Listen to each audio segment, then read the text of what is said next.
Labas, labas. Labai dėkoju Jums už Jūsų užsakymus, už Jūsų pasitikėjimą, su meilė, su džiaugsmu, su meditacija. Parašiu kiekvieną Jūsų užsakymą, pripildau ten viską labai daug.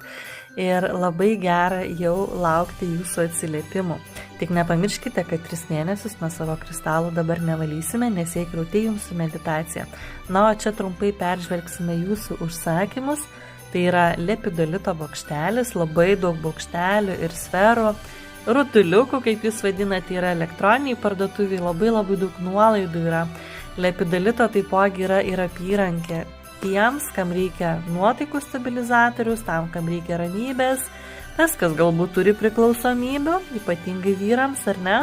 Taip pat jisai mažina ir stresą, ir depresijas, ir padeda to chaoso metu. Taipogi tai yra šio amžiaus būtinas kristalas, tai yra visiškai